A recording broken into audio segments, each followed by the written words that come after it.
미스터리 극장. 네. 오늘은 어디로 가나요? 일단 캄보디아로 가지는 않고 캄보디아에서 온 피해자입니다. 이 이야기를 선배님이 이제 우리가 하자라고 네네. 한 다음에 저희 그 수원 미스터리 극장 단톡방에 이거는 너무 무섭다라는 얘기를 하셨어요. 그러니까요. 뭐 이거를 칼부림이 있던 것도 아니고 어떤 뭐 유혈이 낭자한 것도 아니지만 이 두꺼운 판결문을 꼼꼼히 다 읽으면서 읽으면 읽을수록 좀 무서워요. 또 서늘함이 느껴지면서 과연 진실이 뭘까? 이게 잘 모르겠어요. 그리고 지금도 재판 진행 중이거든요. 진행 중이다. 이미 1심, 2심 대법원까지 갔고 다시 파기환송돼서 지금 2심 재판이 다시 열리고 있습니다. 그러니까 굳이 따지면 그냥 네 번째 재판이라고 보시면 되는 거죠. 아직 끝나지 않은 사건이에요. 그래서 굉장히 이 사건이 처음 났을 때 그 당시에도 굉장히 많은 언론이 주목을 했고 또 그 후에 재판이 이루어지면서 굉장히 많은 반전이 있었거든요. 그런 반전이 이루어질 때마다 많은 사람들이 굉장히 혼란에 빠졌죠. 바로 캄보디아 아내, 캄보디아 출신 아내 교통사고 사망 사건입니다. 이게 단순 교통사고냐 아니면 일부러 90억 이상의 보험금을 받기 위해서 아내를 살해한 거냐. 90억이요? 네. 돈의 액수가 엄청 크네요. 95억 원입니다. 우와, 그럼 100억에 가까운 돈이네. 네. 어마어마한 금액이죠. 제가 사실 이거 관련된 얘기를 아예 모르거든요. 사실 이전에 했던 거는 들어는 봤었던 얘기였어요. 뭐 이랬는데 이거는 사실 완전 모르는데 그냥 언뜻 들었을 때 100억에 가까운 돈? 그러면 이거는 그냥 법리적인 관점을 배제하고 돈만 놓고 봤을 때 와, 엄청 큰 금액이긴 하네요, 진짜. 그렇죠. 그래서 지금 오늘 말씀드릴 이 형사 재판의 결과에 따라서 민사 보험금 지급 여부도 결정이 되거든요. 이게 경우에 따라서는 어마어마한 차이가 생기거든요. 그러네요. 아직 끝나지 않은 상황이고 그리고 이게 95억이라는 보험금액도 중요하고 굉장히 크지만 또 이 사망한 캄보디아 출신의 이 아내가 당시에 임신 7개월이었어요. 출산을 몇 달 뭐 정말 많이 납두고 있지 않았던 코앞에 출산이 있었던 그런 상황에서 사망했기 때문에 더욱더 큰 충격을 줬죠. 이 사건으로 들어가겠습니다. 검찰은 살인죄와 사기죄로 기소했습니다. 살인과 사기. 사기는 말 그대로 보험 사기고요. 겠네요. 살인은 교통사고를 가장해서 죽였다는 주장이죠. 우선 지금 이 재판을 여전히 받고 있는 이 피고인 남편입니다. 남편의 어떤 여러 가지 개인적인 신상 또는 그동안의 삶의 궤적 또는 재판과 수사 당시에 한 이야기를 알아야 우리가 판단할 수 있고 조금이라도 짐작을 할 수 있기 때문에 이야기를 하겠습니다. 98년에 이 남편이 98년에 첫 번째 부인과 결혼을 합니다. 그리고 3년 조금 넘어서 2001년에 협의 이혼을 해요. 합의 이혼을 했습니다. 그리고 한 4년쯤 지나서 2005년에 두 번째 부인과 혼인하고 또 1년 반쯤 지나서 이혼합니다. 그리고 2008년 1월에 당시 이제 캄보디아 국적이었죠. 이 아내와 결혼합니다. 그리고 이 아내가 2013년에 대한민국 국적을 취득했어요. 그리고 한국식 이름으로 이제 그 다음 해에 이름도 바꿨는데요. 그런데 2008년에 혼인했잖아요. 이 2008년에 혼인을 했는데 그때부터 보험에 굉장히 많이 가입합니다. 그래서 25개 11개 보험회사에서 이제 보험을 가입하는데 생명보험 25개입니다. 25개요? 보험료로 내는 게 한 달에 360만 원. 일단 이 아내를 피보험자로 하는 보험만 해서 보험료를 한 달에 360만 원을 냅니다. 일반적이지 않네요. 그렇죠. 개수와 이 액수가 일반적이지 않습니다. 맞습니다. 특히 어떤 보험은 뭐 한 번에 그냥 30억 받는 그런 보험도 있고 그래요. 월 납입액이 뭐 이렇게 보니까 다 합쳐서 크니까. 근데 우리가 이제 뭐 좀 경제적으로 여유가 있는 사람들이 연금보험에 이렇게 납입액이 큰 걸 넣는 경우는 저는 봤어요. 그 연금이잖아. 나중에 그렇게 탈 거니까. 근데 사망보험, 그러니까 이 생명보험 이런 식으로 이렇게 하는 경우는 저는 그렇게 많이 들어보진 못했습니다. 맞습니다. 그리고 이 피고인 이 남편이 이런 보험을 가입하면 그다음에 그 약관 대출이라는 게 있잖아요. 되죠. 약관 대출 계약을 네. 대출로 해가지고 대출을 받고 아니면 중도 인출하거나 이렇게 해서 그동안 이제 3억 원 이상을 받았다는 거예요. 보험을 가입했다가 받고 그런데 그걸 가지고 또 다른 보험의 보험료를 지급하고 또 대출금도 갚기도 하고 생활비로 쓰기도 하고 결국 그러한 과정을 거쳤지만 경제적 상황이 어려워졌습니다. 카드 돌려막기가 아니라 보험 돌려막기를 네. 처음 들어보네. 네. 그러자 검찰의 주장은 일확천금을 꿈꾸며 이렇게 95억 원의 보험금을 지급받을 목적으로 교통사고를 위장해서 아내를 살해하기로 마음먹었다. 그리고 이 옛날도 아니에요. 2014년이에요. 굉장히 최근이죠. 예, 네. 2014년 8월 23일 경부고속도로 부산 방면입니다. 서울에 갔다가 내려오는 겁니다. 이 내려오는데 제 차량을 운전했어요. 스타렉스입니다. 스타렉스를 운전하고 조수석에 아내가 타고 있고 그런데 이제 불상의 방법으로 이게 파악을 하지 못했는데 불상의 방법으로 수면 유도제를 먹여서 깊은 잠에 빠지게 했다. 내려올 때 네. 예, 남대문 시장 가서 이제 잡화점을 운영했어요. 그래서 그 잡화점에서 이제 도매 물건 떼오는 거죠. 떼오는 거구나. 네, 사 왔는데 그리고 이제 그날 밤입니다. 새벽이죠. 2014년 8월 23일 새벽 3시 41분경 이제 그 천안입니다. 천안. 경부고속도로 네. 천안에 위치한 이제 부산 방면 335.9km 지점인데요.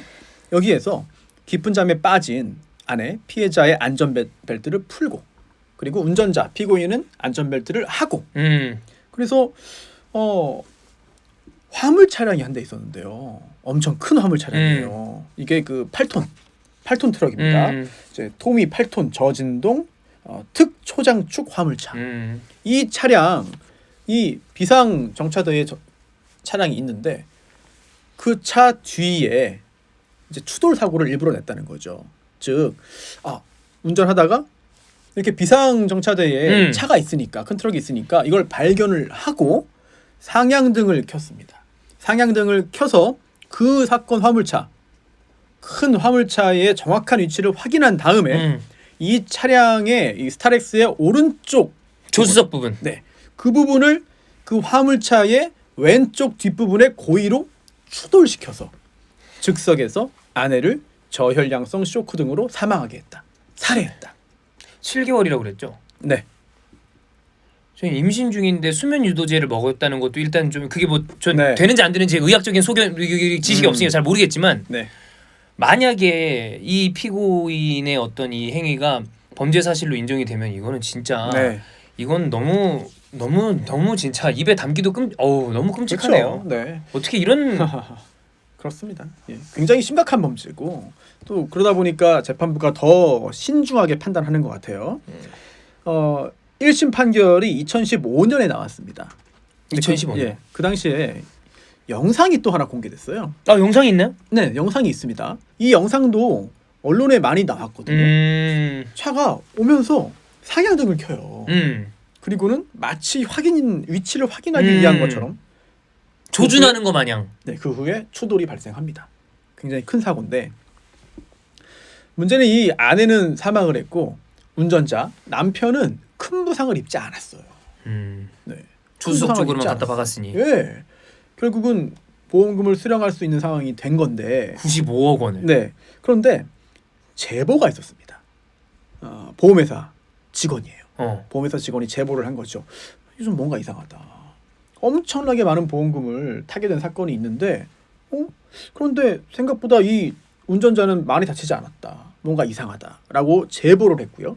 결국은 나중에 이 형사재판의 흐름이 굉장히 왔다 갔다 하는데 그 중간 과정에서 그 제보한 사람들이 포상금을 1억 9천만 원 받습니다. 이게 퍼센트를 정해가지고 포상금을 주거든요. 그래서 당시에 역대 최고액 이제 보험 사기 사건 제보 포상금이 됐죠. 그래서 그 후에 이것도 역시 여러 가지 변화를 좀 겪게 되는데 1심 법원이 전제한 사실을 좀 말씀드릴게요. 예. 왜냐하면 이게 그 후의 재판에도 다 영향을 미치기 때문에 아까 말씀드린 대로 이 남편은요. 2번 이제 혼인과 이혼을 반복한 다음에 2008년에 이 피해자와 결혼합니다. 네. 자녀도 있었어요. 그래서 첫 번째 아내와 사이에 딸이 하나 있었고요. 또 이 사건에서 사망한 캄보디아 출신 아내 사이에도 딸이 하나 있었습니다. 그리고 이제 임신 7개월인데요. 이게 이들 부부 사이의 네 번째 임신이었습니다. 네 번째 임신이에요. 첫 번째 임신 당시에는 임신 사실 모르고 치과 치료를 받았어요. 네. 그래서 이제 임신 중절을 하고요.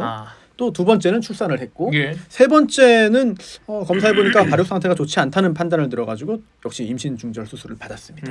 그리고 네 번째 임신 사실을 확인했는데 근데 이때 남편이 낙태를 좀 요구했다. 왜냐면 내가 좀 건강도 좋지 않고 그런데 내가 죽으면 애기는 어떻게 키우기 어렵다. 네, 이런 얘기하면서 임신 중절을 요구했다고 하는데요. 그리고 1심 법원이 또 여러 가지 얘기들을 하고 있습니다. 이 피해자와 시어머니 사이에 갈등이 있었다. 그리고 이 남편이 평소에도 운동에 몰입해서 이 아내하고 보내는 시간이 많지 않았다. 가끔 이유 없이 아내에게 화를 내거나 욕설을 하기도 했고 또 이 친척들은 서로 부부간에 뭐 정도 없고 무관심해 보이기도 했다라고 한 거예요. 그리고 문제의 보험입니다.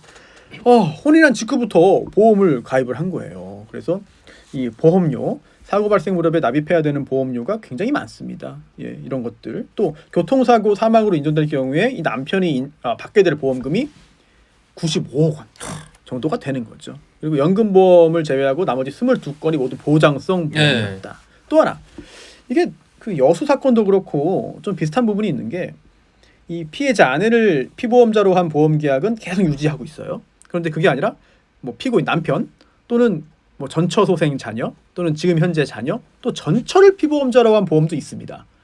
네, 이런 것들은 뭐 다 있긴 한데 일부는 뭐 해지했어요. 해약하고 일부는 해지했어요. 근데 이게 이상하잖아요. 아니 이렇게 많은 보험료를 내고 또 엄청난 보험금을 받을 수 있는 이 보험 계약을 체결한다는 것 자체가 이상하잖아요. 그렇죠. 굉장히 강한 의심을 할 수밖에 없잖아요. 예. 수사기관에서도 이 부분을 집중적으로 물어봤습니다. 당연히 의심하죠. 네, 그랬더니 뭐라고 했냐면 피고인이 잡화점을 운영하고 있는데 이게 생활용품점 보험 설계사들이 사은품으로 우리 가게에서 많이 사가요.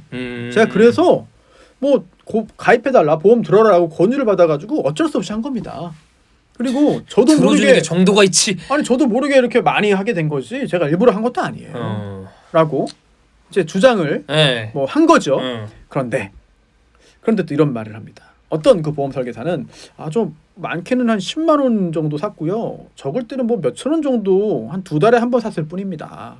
라는 말. 또 한 보험사의 보험 설계사는 저 20만 원 정도 한 번 산 게 끝인데요. 그러니까 산 액수가 굉장히 적어요. 네, 그렇습니다. 그리고 또 하나 중요한 건 정말 돈이 많으면 뭐 한 달에 몇 천만 원 벌어요. 그러면 뭐 300만 원 내도 뭐 낼 수 있지. 하죠. 예. 그렇게 내는 분들도 있어요. 예. 절대적인 액수도 중요하지만 소득에서 어느 정도 비율이 그게 중요하잖아요. 그런데 보험 설계사들은 이렇게 말합니다. 보통 이제 월 수입에서 가족 전체의 어떤 보험료로 지출하는 게 한 20% 정도고 20%. 저축성 보험이라 하더라도 30%를 넘지 않는 게 보통이다. 그렇죠. 라는 이야기를 재판 과정에서 했습니다. 일반적인 상황. 네. 예. 그렇다면 이 사건 피고인 남편의 경제 상황을 봐야 합니다. 근데 이게 현금 거래가 많아요. 특성상. 자파상이니까. 네, 그렇겠지. 그래서 카드 거래가 많지 않기 때문에 객관적인 어떤 매출이나 수익이 잘 판단이 안 됩니다. 그렇겠네. 그런 한계가 있는 거예요. 그런데 과거에 이제 그 부가세 신고를 대신했던 사람이 있는데요. 그 사람의 얘기에 따르면 이 정도면 매출이 한 1,000만 원쯤 될 거고 뭐 기타 비용 등이 있으니까 월 수입은 1,000만 원보다 안 될 겁니다. 조금 안 되겠네. 라는 그런 분석을 한 경우가 있고요. 또 어떤 회사의 그 보험 설계사는 이렇게 말했어요. 그 보험 청약서에 보니까 이거 월수 500만 원이라고 써 있다. 이런 말도 있고요. 그리고 또 경찰에서는 네. 월수 700만 원이라고 했습니다. 700. 그러다가 또 검찰 단계에서는 월수 1,000입니다. 말이 다르네. 또 그 후에 1심 법원에서는 월수 1,500입니다. 계속 늘어나는군요. 점점 늘어나고. 네. 300, 500, 700, 1,000, 1,500. 아무래도 많이 버는 것처럼 보여야 이 보험 가입이 이상하지 않으니까. 이상하지 않죠. 네, 아무래도 이런 그 수입이 점점 본인이 주장하는 수입이 굉장히 계속 늘어나는 거예요. 처음에 나왔던 얘기대로 만약에 그 중에서 나온 얘기 중에 제일 적은 500인데 네. 월 납입액이 300이다. 그건 이상한 거죠 좀. 맞습니다. 네. 그리고 아까 말했듯이 3억 1,000만 원 이상을 뭐 약관 대출, 뭐 중도인출금 등으로 이제 받았고요. 그리고 2013년에 신협에서 5천만 원도 빌렸습니다. 대출. 그런데 이 사건 날 때까지 원금은 전혀 갚지 못했고 이자만 이제 계속해서 갖고 있었는데 또 하나 특이한 점이 있어요. 이 계좌를 은행 계좌를 많이 쓰진 않았거든요. 그래서 거래 내역을 보니까 보험 약관 대출금을 받자마자 다른 보험료로 출금이 된다. 물론 자동이체를 걸어놨을 수도 있습니다만 그렇다면 뭔가 여유가 있어서 낸 게 아니라 그렇죠. 아니 대출까지 받아서 이렇게 보험을 유지를 해? 누가 빚을 내서 보험을 유지한다고 그러면 사람들이 다 이건 네. 말도 안 된다고 생각을 하죠. 이게 무슨 얘기야? 말도 안 되는 거죠. 그렇죠. 그래서 당시에 주거래 계좌가 신협 계좌인데 신협. 잔고가 23만 원입니다. 농협 계좌 잔고는 360만 원, 우체국 계좌는 200만 원. 이게 끝이에요. 네. 이거 뭐 엄청 크고 이런 돈은 네. 전혀 아닙니다. 또 부동산은 10건 정도 가지고 있다고 하는데 이게 문제는 이게 명의신탁이라는 의심을 많이 할 수 있어요. 왜냐하면 이 명의만 이 피고인 남편이 가지고 있고 실제로는 뭐 이제 형의 소유다 이런 것들. 왜냐하면 소득세 이거 세금 제가 재산세 냈습니다라는 그런 문자를 받거든요. 남편이. 네. 이거는 그냥 명의만 이렇게 해놓은 거고 실제 소유주는 다른 사람이다라는 의심을 하게 하는 거죠. 그리고 이 사건이 발생한 그날 또는 그 전날의 행적도 굉장히 수상합니다. 왜냐하면 이 사건 나기 전날이 8월 22일인데요. 네. 이 캄보디아 출신의 아내가 같이 같은 나라 출신인 캄보디아 출신의 어떤 그 사람하고 만나서 뭐 장도 보고 뭐 이 잡화점에서 1시간 동안 얘기도 하고 그랬어요. 근데 그때 한 얘기는 오늘 밤에 남대문 시장에 남편이 가서 물건 사올 거다. 그러니까 뭐 우리는 내일 아침에 모여서 저기 캄보디아 음식 같이 해먹자. 이런 약속까지 했거든. 그런데 갑자기 그날 저녁 8시에 그 약속을 한 캄보디아인에게 친구에게 나 오늘 저기 같이 가게 됐다. 그러면서 스타렉스 차량을 타고 남대문 시장으로 갔다가 결국은 사망하게 된 거거든요. 이런 것들. 남대문 시장에 도착을 했습니다. 그다음에 뭐 이제 물건들을 많이 샀죠. 네. 그리고 차량의 뒷부분에 적재를 했어요. 이때 약 600만 원어치를 삽니다. 물건을 굉장히 많이 산 거죠. 네.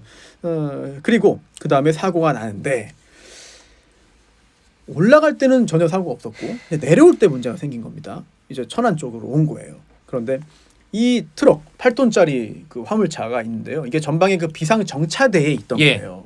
이게 일부러 들어갔거나 아니면은 실수로 들어간 건데 둘 중에 하나인데 이게 길이가 800m의 어떤 그 직선 구간 그 초입에 들어가게 된 겁니다. 어떤 뭐 이유로든 들어갔는데 근데 이게 CCTV가 있었습니다. 예상치 못한 거죠. 왜냐하면 이 천안 삼거리 휴게소 부근에 있잖아요. 예. 네, 휴게소 부근에 CCTV가 있는데 이 천안 삼거리 휴게소 부근 이건 서울 방면입니다. 여기 CCTV에 이 사건 차량이 이 직선 구간에 들어설 때부터 사고 날 때까지 모습이 촬영됐어요. 그래서 이 영상들이 언론에도 공개됐는데 이상한 점들이 있습니다. 뭐죠? 우선 당시에 그 원래 통행을 하면 안 되는 5차로 가변차로를 주행을 한 겁니다. 그리고 상향등이 이상하다. 아니 추돌 사고가 나기 400m 후방부터 상향등이 들어와요. 쌍라이트가 켜지는 거죠. 우리가 하이빔 쏜다고 그러잖아요. 눈뽕. 네, 그렇죠. 이게 켜진 거야. 그리고 아니 그게 다시 꺼진 것처럼 보이는 구간도 있습니다. 결국 이런 그 영상 그리고 또 1심 재판 과정에서 한 그런 현장 실험, 뭐 시뮬레이션 이런 걸 통해서 보니까 이게 차량의 어떤 방향, 조향 장치라고 하잖아요. 핸들 이게 좀 이상하다. 즉 처음에 일단 우조향 오른쪽으로 우회전했다는 거예요. 오른쪽으로 틀어야지 이제 갈 거 아닙니까? 그쪽으로 들어가는 거죠. 이제 그런 의견이 나온 거예요. 감정 결과. 만약에 그렇게 하지 않았으면 이게 우측 뭐 가드레일 쪽에 부딪히지. 그 차량 그 트럭 뒤를 뒤에 이렇게 하는 경우는 이렇게 들이받기는 쉽지 않다. 그리고 오른쪽으로 들어간 다음에 다시 좌조향. 그래야 이렇게 부딪히거든요. 그러니까 뭐 오른쪽으로 가서 각도 본 다음에 나 말고 조수석만 부딪힐 수 있게 다시 왼쪽으로 약간 나왔다 정도라고 이 검찰의 공소 사실이 맞다면 그렇게 생각을 할 수 있는 거네요. 그렇습니다. 그래서 지금 화면에 이 사고 관련된 1심 재판부 1심 판결의 어떤 사고 도면이 있습니다. 별지에 포함되어 있던 사고 도면이 있는데 이걸 좀 크게 좀 띄워주시면 좋을 것 같아요. 이런 방식으로 사고가 난 거죠. 이건 이렇게 됐으니 조수석에 있던 아내가 살 수가 없고 또 이게 다행스러운 건지 아니면 일부러 한 건지는 아직은 모르겠지만 남편은 큰 부상을 입진 않았어요. 지금 보시면은 딱 운전석이 삐껴가 있네요. 네, 그렇습니다. 그리고 이 영상을 가지고 다시 한번 좀 봤더니 상향등이 켜지기 전에 이 구간 평균 시속이 70.5고요. 70.5. 상향등을 켠 다음에는 80입니다. 그리고 10km가 올라왔네. 예, 이런 속도들도 나오고 결국은 우조향된 후에 다시 좌조향 네. 해서 충돌할 때까지의 평균은 61.7에서 62.6이다. 라는 분석이 나왔는데요. 그리고 또 앞수김 현상도 있었다고 보는 거예요. 앞수김. 이거 약간 제동. 그렇죠. 브레이크 밟으면 이렇게 하잖아. 예, 이거를 사고 직전에 속도를 좀 조정하기 위해서라든지 아니면 정확하게 그렇지. 자리를 찾기 위해서 한 거라든지 또는 본인도 모르게 무서워서라든지 여러 가지 가능성이 있는데 어쨌든 앞수김이 있다. 이거는 제동 장치, 브레이크 작동한 거 아니냐라는 말을 하고 있습니다. 그리고 이게 차량의 어떤 결함도 조사를 했어요. 근데 전혀 그런 거는 발견되지 않았습니다. 또 하나 신기한 거. 지금 이 남편은요. 이렇게 말합니다. 저 졸음운전입니다. 졸음운전? 저 이거 일부러 낸 게 아니고요. 아, 졸음운전이다. 졸음운전입니다. 저도 진짜 깜빡 졸아서 이 사고 난 거지. 저도 잘 모르겠습니다. 반면 검사는 그게 아니다. 무슨 졸음운전이냐. 일부러 갖다 박은 거지. 보험금 노리고. 이게 핵심이거든요. 예. 그런데 이 사건 오다 보면은요. 이 사고 나기 전에 커브 구간이 있어요. 예. 그것도 8개가 있습니다. 근데 사고가 났다면 졸음운전 사고라면 거기서 났겠지. 네. 그 어려운 계속 구간이 있는데. 네. 왜냐면 이게 안성 휴게소에서 잠깐 잤거든요. 아, 눈을 붙였군요. 네, 자고 일어나서 이 사건 사고 발생 지점까지 안 쉬고 왔다는 거야. 근데 그 거리가 25.8km입니다. 그리고 그 동안에 커브 구간이 8개가 있어요. 네. 이런 것들 뭔가 좀 이상하다. 과연 졸음운전이 맞느냐? 의심을 할 수밖에 없는 상황이죠. 그리고 아까 말씀드렸듯이 조수석은 완전 함몰. 반면 운전석 부분은 이제 뭐 계기판 그리고 핸들 이게 가슴 쪽으로 이제 밀렸겠죠. 이렇게 다소 밀려오는 예. 정도에 그친 거예요. 그러니까 살 수 있었죠. 이런 것들. 굉장히 좀 이상한 일들이 많이 있습니다. 네. 그리고 이 사건 발생한 후에 이제 의사가 검안의가 이제 검안을 했는데요. 당시에 그 피해자 이 아내가 개방성 상처가 없는 뭐 이게 막 터진 건 아니에요. 네. 개방성 상처가 없는 복부 내에 장기 손상을 입었고 그래서 피를 잃었다 많이. 그래서 저혈량성 쇼크가 발생했고 현장에서 즉사한 걸로 봤습니다. 반면에 이 운전자 남편은요. 이 갈비뼈 둘 포함해서 이제 그 폐쇄성 다발 골절이 있었고 무릎 타박상, 무릎 부분 염좌와 긴장. 상대적으로 경미한. 굉장히 경미하죠. 경미한. 한 명은 죽었는데. 그러니까. 예, 그랬거든요. 그리고 굉장히 이 사건을 미스테리로 몰고 가는 게 하나 생깁니다. 하나 있습니다. 바로 수면 유도제. 아까 수면 유도제를 먹였다고 그랬잖아. 네. 이 아내가 이불을 덮고 있어서 담요를. 예. 그 상태로 사망한 걸로 발견됐거든요. 그래서 그 이불에 덮고 있던 이불에서 이 피해자의 혈흔이 발견됐습니다. 그리고 그 혈흔을 이제 검사해봤어요. 그랬더니 놀랍게도 수면 유도제 성분인 디펜히드라민이 검출됐다. 나왔구나. 확실하게. 그런데 다른 성분은 없어. 뭐 예를 들어 감기약을 먹었는데 그게 있었다면 네. 다른 약 성분도 나와야 됩니다. 그렇죠. 감기약도 사실 약간 졸린 경우가 있어요. 콧물약 이런 거 졸리단 말이야. 다른 성분이 없어. 그러니까 그냥 수면 유도제만 나왔다. 그리고 그래도 이거 본인이 먹을 수 있지 않습니까? 근데 임신 7개월. 안 먹죠. 네. 출산 경험도 있고 또 임신 중에 치과 진료 받은 사실 때문에 임신 분절까지 할 정도인데. 그러면 그런 거에 대해서 굉장히 조심할 거란 말이에요. 그렇습니다. 그렇다면 디펜히드라민 성분이 든 뭐 감기약 먹은 게 아니라 그거 단일 제제, 그냥 수면 유도제를 먹었을 가능성이 있다는 거죠. 이게 우리나라에서 판매되는 수면 유도제의 성분이 크게 두 가지랍니다. 그래요? 여기서 검출된 디펜히드라민하고 독시라민. 네, 이것도 자주 등장을 하는데 그런데 이 독시라민은 이제 알약으로 나온대요.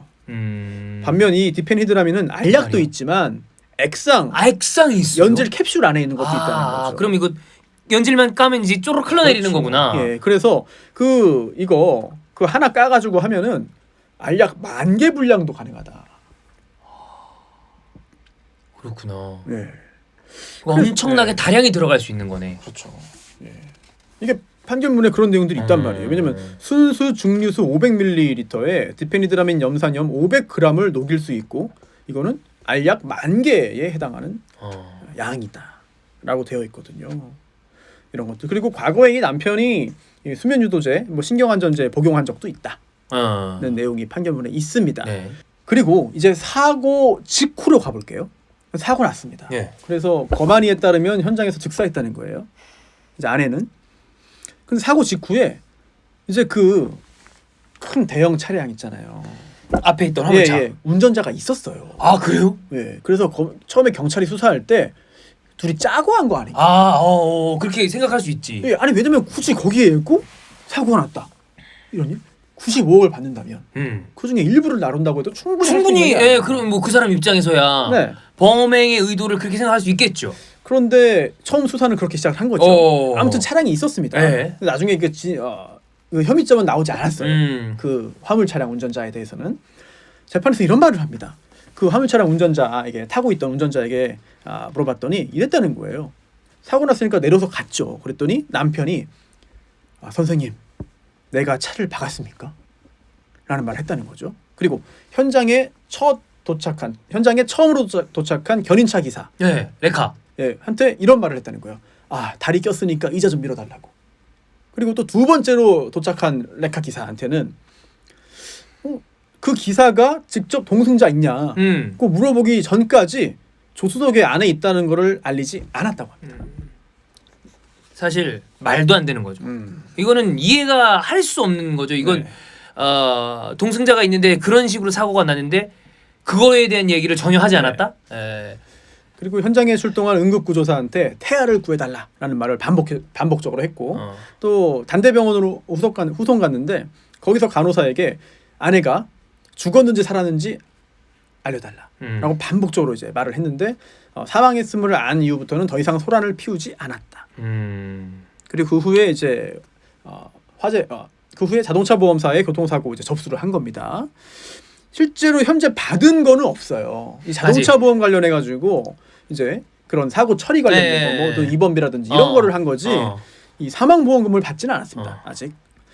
그리고 또 하나 이 장례식 관련해서도 의심을 사게 하는 부분이 있었죠. 그날 오후 3시. 그러니까 사고 발생하고 12시간쯤 지났습니다. 네. 8월 23일 이제 오후 3시경에 이 장례식장 직원을 통해서 이제 대전시설관리공단의 화장장 사용을 예약을 합니다. 그리고 이 처가 식구들이 5일장을 요구해요. 그런데 아니다. 이거 3일장 하는 게 낫다라고 해서 관철을 시킵니다.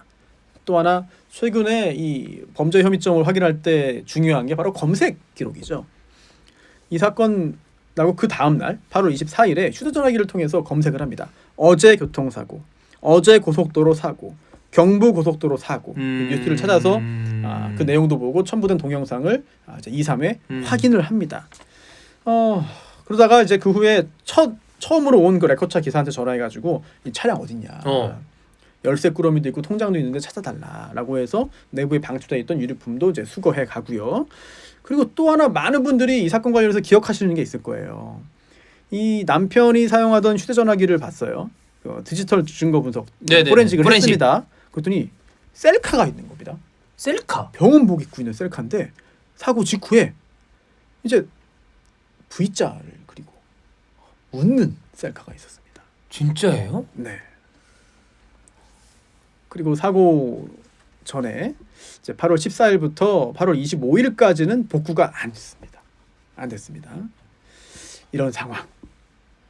또 평소에 주변 사람에게 야 보험 잔뜩 들어가지고 마누라 죽으면 잘 먹고 잘 살려고 한다. 돈벼락 맞는 거 어떻게 생각해? 이런 말을 하기도 했고. 네. 또 지인들한테 나 경찰관 생활도 했어라고 말했지만 그냥 군복무를 경찰에서 했던 뭐 전경 또는 이경이겠죠. 이런 것들. 또 미성년자 성폭력 범죄로 수사받은 전력도 있다. 또 다른 여자와 내연관계에 있다는 소문도 있다. 그리고 차량 안에서 뭐 성관계 시 사정을 지연시키는 국소마취자가 발견되기도 했다는 거.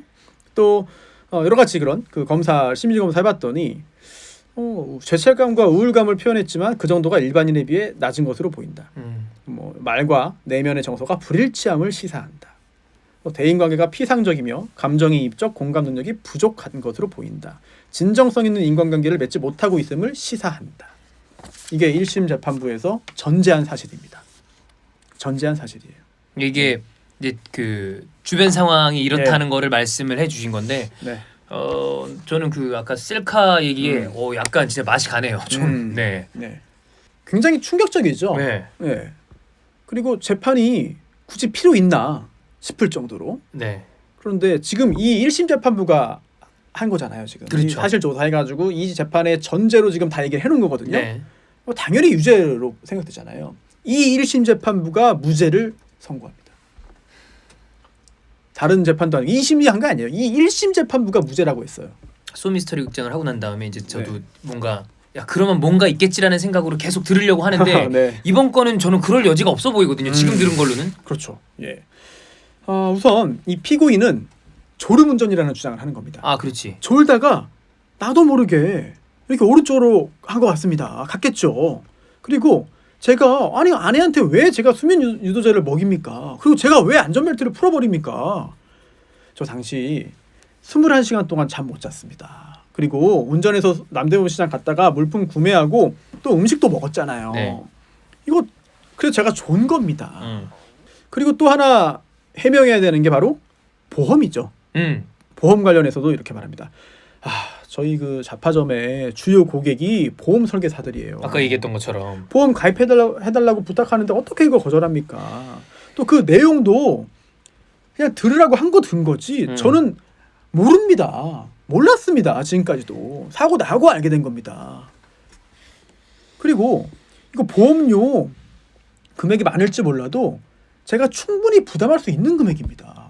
본인 수익 대비. 그렇죠. 이렇게 주장한 거고. 그리고 또 제가 아내하고 사이가 안 좋다고요? 네. 누가 그런 말을 하죠? 그렇지 않았다. 저 사이 원만했고요.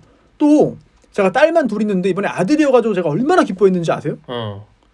아니 그리고 제 검색한 내역을 보시든가 주변 사람 얘기를 들어보든가 어디에 제가 이런 범행을 아주 계획적으로 치밀하게 준비했다는 증거가 있습니까? 전 살인의 동기도 없고 준비했다는 정황도 없고 실제로 졸다가 사고 낸 겁니다. 저는 제 실수로 아내가 사망한 겁니다. 실수일 뿐이다. 졸음운전일 뿐이다. 졸음운전이다. 졸음운전이다. 결국 핵심은 졸음운전이냐 일부러 사고 낸 것이냐로 좁혀지는 그러네요. 거죠. 네. 무죄 판결을 선고한 1심 재판부가 이렇게 말해요. 극구 부인하고 있다. 그리고 살인의 직접 증거가 없다. 그렇다면 이 살인과 사기를 유죄로 다 보기 위해서는 여러 가지 단계를 다 거쳐야 한다. 이거는 맞아요. 이거는, 그거는 뭐 그 모든 거는 그런 거니까. 그리고 이런 과정을 살펴보는 게 굉장히 중요합니다. 이러한 여러 가지 간접 사실들이 이렇게 합리적인 의심을 허용하지 않을 정도로 증명되어야만 한다. 또 이 하나하나의 간접 사실이 모순 저촉이 없어야 돼요. 그래야죠. 그리고 논리와 경험칙 또 과학 법칙까지 동원해서 다 뒷받침돼야 된다는 거죠. 이 어려운 난관을 과연 검사가 통과할 수 있겠느냐를 봐야 되는 건데 우선 수면 유도제 먹여서 잠들게 했는지 여부입니다. 네. 당시 차량에서 발견된 음료가 있습니다.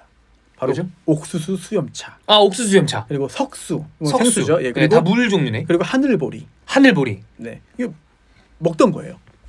옥수수 수염차는 300ml짜리 하나가 있고요. 또 150짜리가 있고 또 하늘보리는 거의 다 먹고 10ml 남았습니다. 이제 얼마 없네. 예. 그런데 여기서 성분이 안 나왔어요. 나올을 것 같잖아요. 안 나왔어요. 안 나왔어요. 그리고 캔커피도 있었는데 거기서도 안 나왔어요. 전혀 나오지 않았습니다.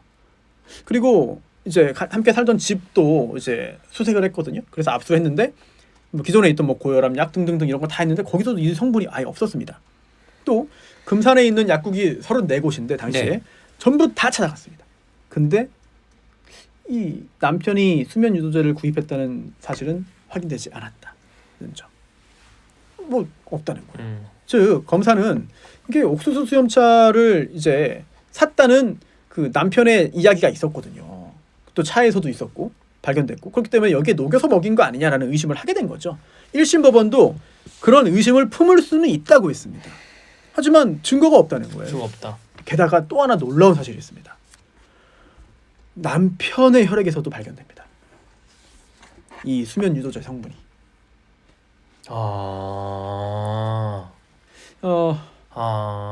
사고가 나고 이 에어백이 터졌잖아요. 네. 그때 에어백에 이 남편의 피가 묻은 거예요. 묻죠. 그걸 통해서 또 확인을 해봅니다.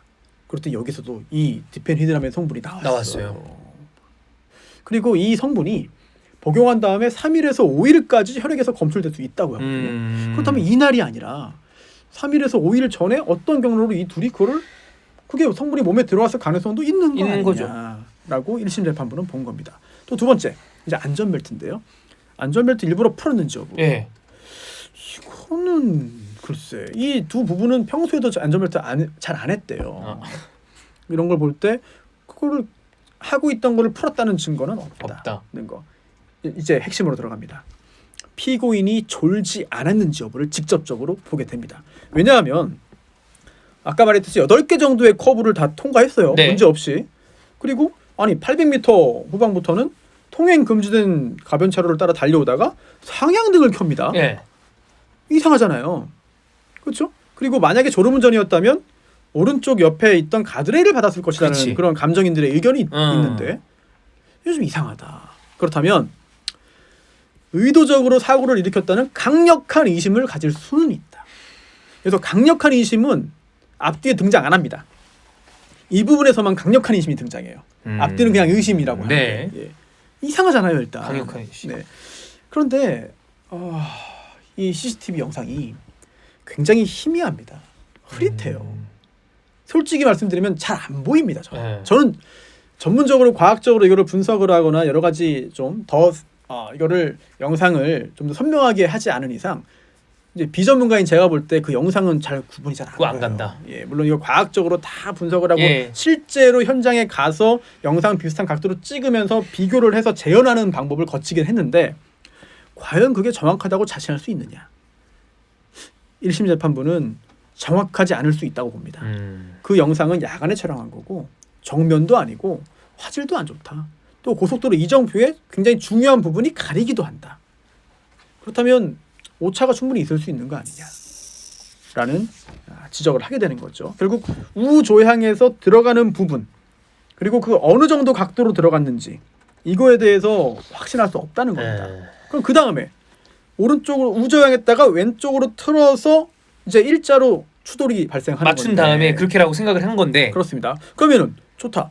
우조향 한 다음에 왼쪽으로 틀었냐 좌조향했냐 이 부분도 봐야 되거든요. 네. 결국 감정인들은 어떤 경우로든 오른쪽 갔다가 왼쪽으로 틀지 않으면 지금 화면에 나오는 11 일자로는 추돌이 발생할 수 없다는 네, 그러네요. 네, 그런 의견을 제시한 겁니다. 그리고 또 하나 지금 사진을 봐도 알 수 있지만 이 스타렉스 차량의 그 폭이 1.4m입니다. 네. 그런데 그 중에 사고를 직접적으로 입은 그 추돌한 부분은 이제 조수석 쪽에서 시작해가지고 0.96m고요. 운전선 쪽에 0.44m만 해가 없어요. 네. 네, 이런 부분. 그렇다면 이거는 중심 부분으로 힘이 가해졌을 것이고 측면이 아니라. 그리고 이거는 그 이유가 만약에 비스듬히 추돌하거나 또는 옆으로 하거나 그랬다면 차량이 어떻게 돌아갈지 모르니까 어떻게 회전할지 모르니까 정확하게 운전자인 내가 피해를 입지 않고 조수석에 있는 피해자에게만 피해를 온전히 주기 위해서는 일자가 가장 정면으로. 좋다. 그렇게 하기 위해서 우조향, 좌조향 한 거라고 맞춘 보는 거다. 거죠. 그러면서 그런 의견은 타당성이 있다고 이 재판부도 봅니다. 하지만 타당성은 있지만 잘 보면 지금 이 도면을 잘 보면은요 정확하게 일자는 아닙니다. 약간 비스듬히 틀어져 있어요. 약간 비스듬히 있네요. 네, 약간 비스듬히 있어요. 그러니까 좌조향이 조금 덜 된 느낌? 네, 예. 이런 부분들. 그렇다면 이건 잘 설명이 안 되는 거 아니냐? 약간 오른쪽으로 틀어져 있거든요. 실제로 약간 틀어져 있긴 합니다. 아주 미세하게. 네, 그렇다면 이거는 졸음운전으로 좌조향한 게 아니라 졸음운전으로 우조향에서 쭉 가다가 우연히 11자 비슷하게 부딪힌 거 아니냐? 그런 형상으로도 볼 수 있다. 고 한 거예요. 특히 만약에 이게 계획적인 범행이라면 성공하기 위해서는 운전자 남편은 무조건 살아야 되는 거고, 그렇죠. 100% 안전하게 일단 살아야 됩니다. 그리고 아내는 무조건 사망해야 됩니다. 맞아요. 그 두 개 중에 하나라도 안 되면 범죄는 실패입니다. 맞아요. 보험금이 목적이기 때문에. 네. 그런데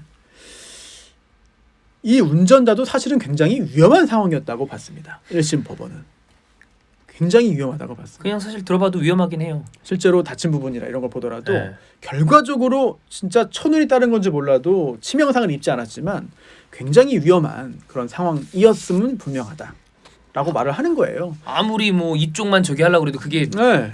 좀 안 될 수도 있는 거고 위험하긴 한 것 그렇죠. 같아요. 게다가 그 비상 정차대의 길이가 이게 길지가 않은 거예요. 고속도로에서 길지가 않아요. 그래서 그 짧은 순간에 이제 조향 장치를 아주 미세하게 조정을 해서 이제 운전석 부분만 온전하게 남기고 아내를 살해하겠다고 마음 먹었다는 게, 그리고 또 그렇게 마음 먹고 곧바로 실행했다는 게 설명이 안 된다. 왜냐하면 검사의 공소 사실을 보면은요, 운전하다가 마음 먹고 했다는 거예요. 근데 그게 과연 가능한 거냐? 이런 의심을 제기하는 거죠. 그리고 쭉 가다가 어떤 이유로든 속도를 좀 감속해서 이제 앞솔림이 났다는 거잖아요. 네. 검사의 주장에 따르면. 그런데 그 속력 변화가 이제 크지도 않다. 그리고 상향등 작동된 그 지점은 약간 내리막길이다. 이런 것들. 이게 굳이 이렇게 상향등을 켤 이유도 없는 부분이다. 또 계속해서 지적하는 게 이 영상이 엄밀한 분석이 가능할 정도의 화질이 아니다. 너무 화질도 아주 희미하고 이러니까. 그렇죠. 이런 얘기들을 하고 있습니다. 졸았을 가능성이 있는 거 아니냐라는 말을 하고 있어요.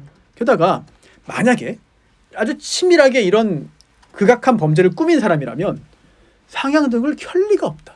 오히려 더 티나게 이렇게 의심, 불필요한 오해를 살 행동을 할 리가 있겠느냐라고 한 겁니다. 그렇죠? 그리고 그러면은 이게 일부러 켠 게 아니라 실수로 졸다가 손이 움직여서 그렇게 됐을 가능성도 있는 거 아니에요. 사실 간혹 그런 경우들이 없는 건 아니거든요. 1심 재판부는 이렇게 보아요. 이게 이어서 말씀드린 2심 재판의 핵심 부분이 됐습니다. 이 부분이 핵심 재판이 됐거든요. 이 부분이 핵심 부분이 됐는데요. 결국 졸음운전을 하지 않았다는 이런 나머지 간접 증거들의 증명력이 크게 떨어진다고 본 거죠. 네.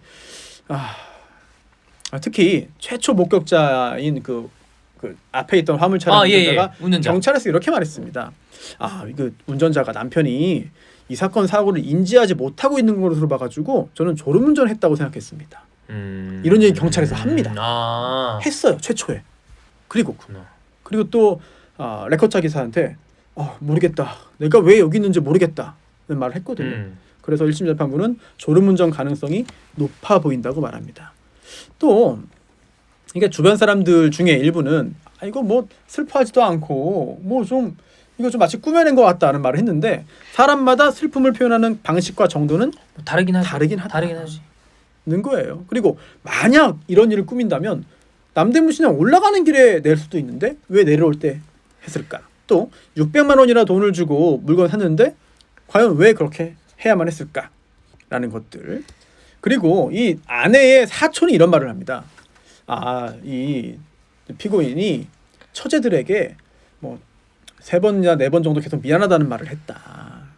그러니까 슬퍼하지 않은 게 아니다. 라는 말을 한 거예요.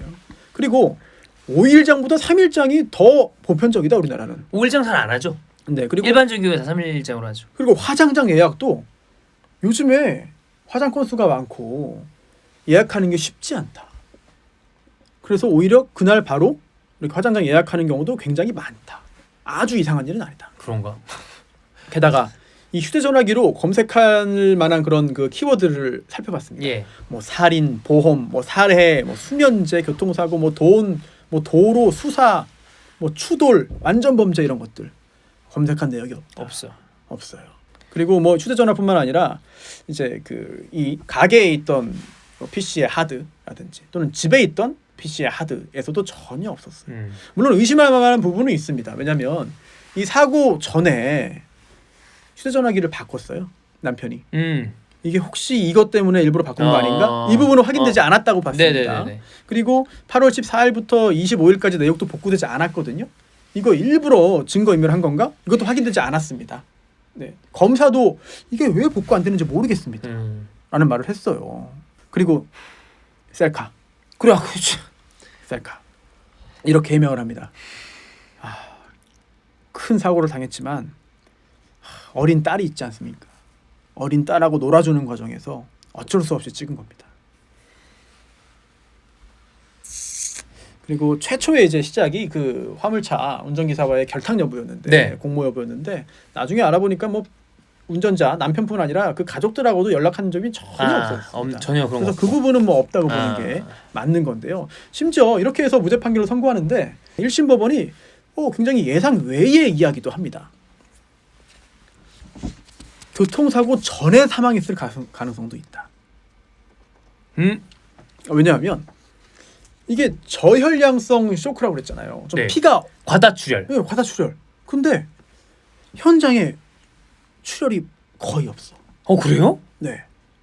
특히 이제 그 현장에 이제 출동한 구급차 기사가 이런 말을 했어요. 이 상태를 보니까 많이 출동할 거 아니에요.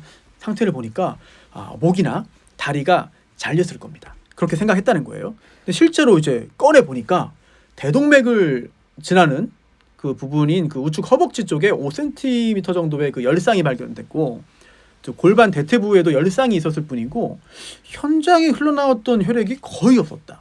또 응급 후송 장비에 뭐 들 것이나 침대에 묻은 혈액도 거의 없었다. 근데 어떻게 그 저혈량성 쇼크가 올 수가 있지? 그리고 산소 포화도가 사망해도 그 후에 뭐 1시간 이상은 유지가 된다고 하는데 어느 정도는. 근데 이거는 사고 발생 14분 후에 측정할 때부터 그 후에 다 모두 0이었다.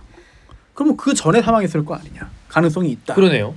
라고 본 거예요. 그래서 우리는 무죄라고 봤지만 그 전에 사망했을 가능성도 염두에 두고 있어요. 굉장히 좀 특이한 부분이거든요. 게다가 사후 강직이 굉장히 강해서 이거를 다리를 펴는데 좀 힘들었다.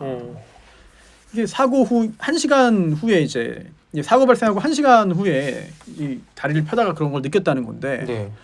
이건 좀 이상하다는 거고요. 그리고 또 현장에 출동한 이제 응급구조요원이 이런 말을 했습니다. 동료에게 이상하다. 왜 망인의 영혼이 느껴지지 않는 거지? 뭐야?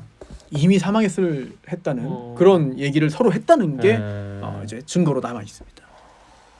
이거 그리고 임신 중인 예. 좀 서늘하고 무서워요. 그러네요, 좀 이게. 이게 임신 중인 상태에서 복부 충격으로 사망하면 이제 임신한 배부 위에 멍이 든다는 그런 얘기도 있는데 상당한 충격을 복부에 받았을 것으로 보이지만 복부에 멍이 발견되지 않았다. 그리고 이제 모체가 사망했을지라도 태아는 얼마간 더 생존할 수 있는데 현장에서 만져본 결과 태아도 움직이지 않았다. 이런 것들. 또 캄보디아 출신이지만 이 남편보다 얼굴이 평소에 더 하얗대요. 그런데 현장에서 이제 출동한 소방관들이나 응급구조사가 보니까 이 아내의 얼굴이 더 검었다고 말을 하거든요. 그리고 처음에는 다들 외국인인지도 몰랐다고 합니다. 그래요? 예, 얼굴이 원래 하얀 사람인데 그날 얼굴이 검었다. 이거는 이미 사망한 거 아니냐. 또 당시에 현장에서 발견한 사람이 말했어요. 경찰에서 한 진술입니다. 피해자가 가슴부터 얼굴까지 이불이 씌워져 있었다. 덮어져 있었다. 네. 얼굴 위까지 이불을 덮고 있었다. 이거는 추울까봐 걱정돼서 한 행동이 아닐 수도 있어 보인다. 춥다고 얼굴을 덮어놓질 않잖아요. 그렇죠. 여기 이렇게 하겠지 이렇게. 네. 결국 출혈 흔적이 거의 발견되지 않았기 때문에 쇼크사 정도가 아니지 않겠느냐라고 말을 한 겁니다. 그리고 이제 방사선 촬영 결과도 머리나 가슴에서 별다른 손상이 나오지 않았거든요. 없었고. 네. 사진만으로는 사망 원인을 발견할 수도 없는 것이고 결국 사고 직전까지 생존해 있었음을 인정할 만한 증거가 없다는 거예요. 이런 것들. 네. 그리고 이 금전적인 부분을 이제 보더라도 돈을 빌려주고 받는 이자가 있었고 네. 기타 수입들이 있었습니다. 이런 걸 볼 때 충분히 이거 낼 수 있는 그런 보험료 아니겠느냐라는 판단을 이제 하게 된 거죠. 네. 또 아까 말했듯이 보험 관련돼서 먼저 제안을 하거나 또는 내용을 설명해 달라고 하거나 또는 이런 보험 들어주세요라고 말한 적도 없어요. 실제로? 예. 그래서 이런 것들도 사실 처음에 한 생각과는 약간 좀 다른 거죠. 게다가 이게 아내를 위해서만 보험을 든 게 아닙니다. 그럼 자기 자신을 비롯해서 굉장히 많은 보험을 가입을 해놨어요. 이것도 참 이상한 일이죠, 사실은. 굉장히 이상한 일입니다. 예. 그리고 이 95억 원 중에도 상당액은 연금 형식으로 받는 거기 때문에 95억 원은 약간 좀 과장되었을 가능성도 있다. 그래. 네. 라고 하는 거죠. 네. 물론 무죄라는 판단을 내리면은 그 다음에 모든 건 다 이렇게 해명은 됩니다. 일단 해명은 되는 거예요.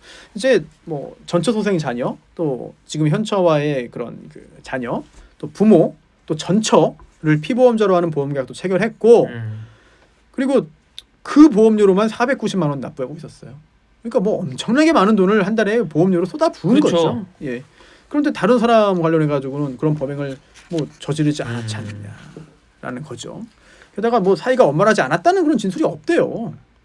게다가 처제의 말도 결정적이었어. 뭐죠? 처자가 이런 말을 해요. 아, 형부가요. 저희 그 캄보디아 처가에 되게 잘했습니다. 처제가 그렇게 말을 하는데. 그럼 막 처제가 말을 하잖아요. 처제가. 예.